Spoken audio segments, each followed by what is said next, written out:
Hello, welcome to Ms. Thompson's classroom again. Today we're going to continue with our unit on conic sections. Specifically, we're going to look at hyperbolas. Hyperbolas are going to be the set of points such that the difference of differences between 2 points on the curve to the two foci is always constant. So in ellipses, it was the sum of those points. In hyperbolas, it's the difference of those points. So our standard equation looks the same as our other conic sections. We just, in this case, have to have our A and C be two different signs. One will be positive, one will be negative. In work form, it'll look very similar to what we used with our ellipse.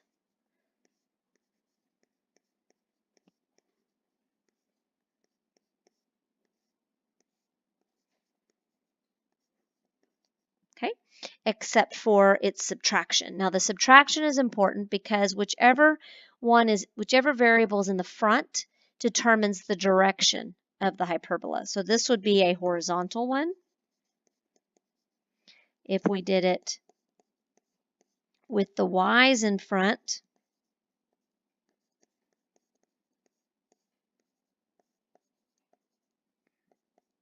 we would get vertical. Okay, and the HK is still our center. The A and the B are still those distances, the semi-major and semi-minor axis. Notice we'll put the A's out front in this case. Okay.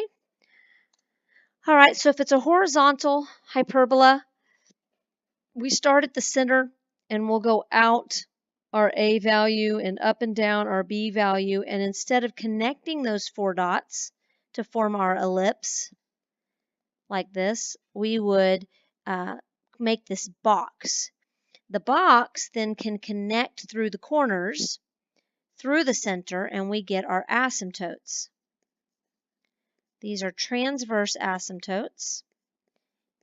And the equation for them, we're going to start just with our slope, point slope form of a line. And then we need our slope. And we have one that's going positive and one that's going negative. So we'll have plus or minus.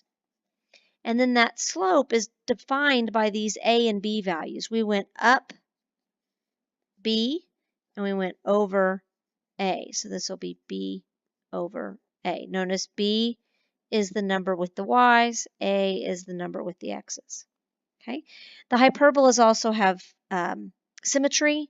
We can cut them in between the two and fold them on top. That's called our conjugate axis.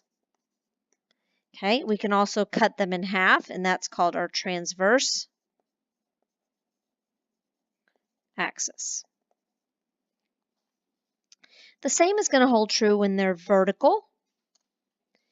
Okay, notice now the y's are out front, so this is vertical. I still start with our HK. I go out the B this time because that's what's with X.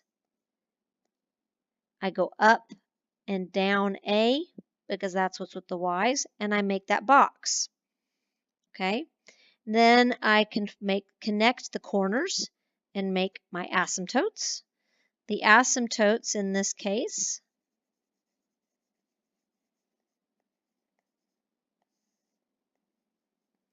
will be y equals point slope form, so it's still x minus h plus k. And in this case, we'll have plus or minus, one for the positive slope and one for the negative slope. And this time, my y value is a. So I went up a and over b, so it's a over b. Okay. They still have symmetry, conjugate axis, transverse axis can be cut in half. Okay. Now, let's get a little bit deeper here and talk about those two fixed points. They're called foci. C is going to be the distance from the foci to the center, and it has this relationship with that A and B value. Looks like our Pythagorean theorem. Okay. So let's take a horizontal curve. Because it's horizontal, the foci will affect the x coordinate. So let's take this one. Our center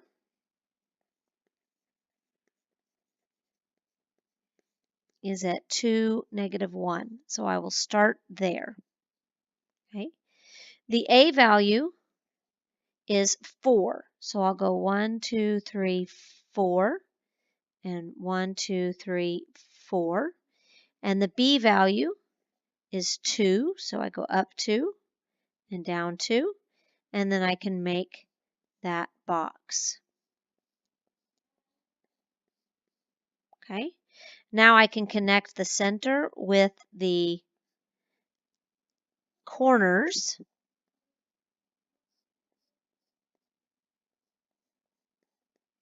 If you have a straight edge, you can connect it very nicely. And then because it's horizontal, my curve is going to go out here,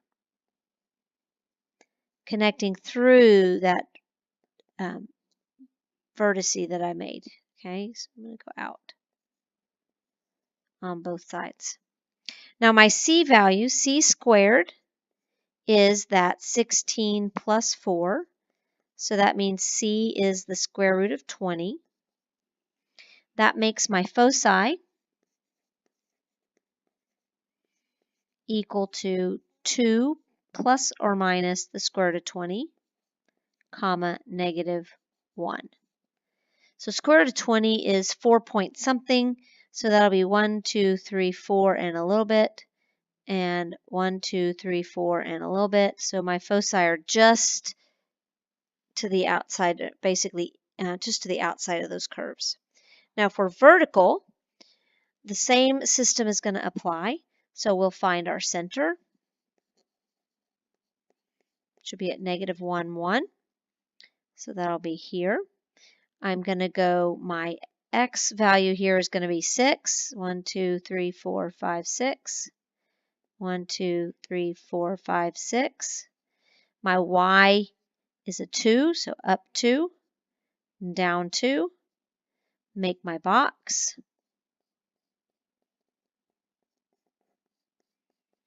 And I'm going to draw those asymptotes.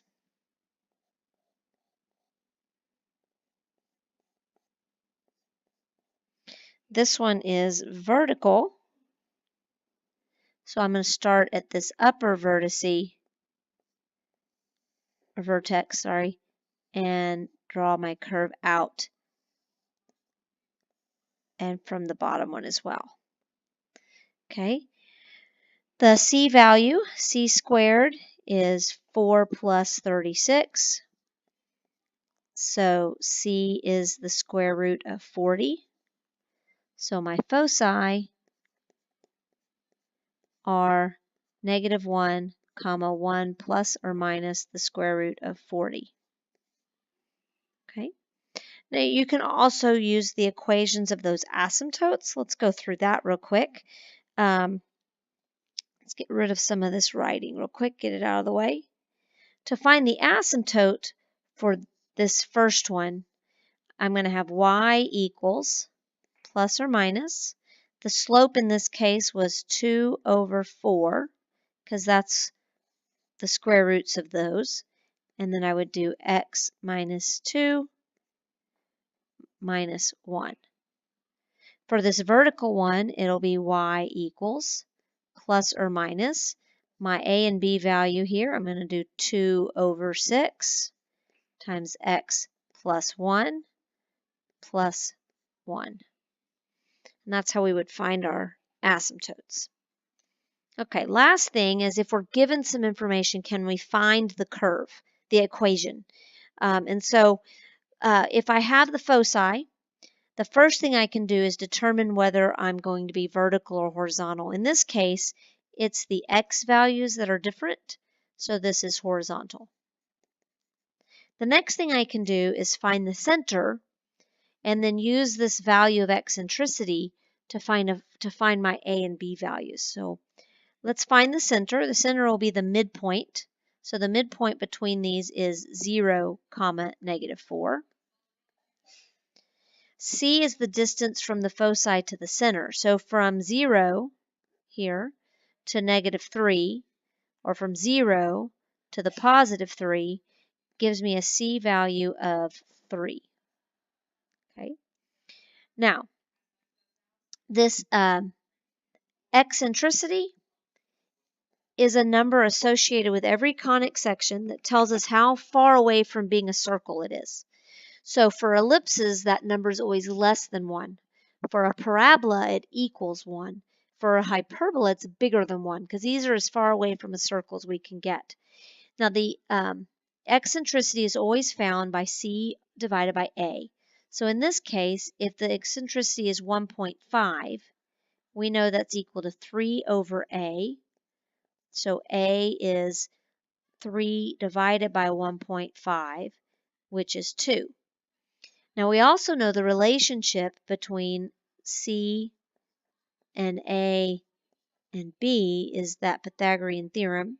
So if C is 3 and A is 2, then B squared must be 5. Okay, so now we have all the information we need to write the equation. It's horizontal, so I'm going to put my x's out front and plug in that center. Set it equal to 1. Now the A, we remember, is the one that goes out front. So this 2 is going to go out front, become a 4. And then B squared is going to go underneath the second one. And there is my equation. Okay. Hopefully this helps. It was just kind of a quick examples of all the basics. You can work on your worksheets for some practice and ask some questions in class.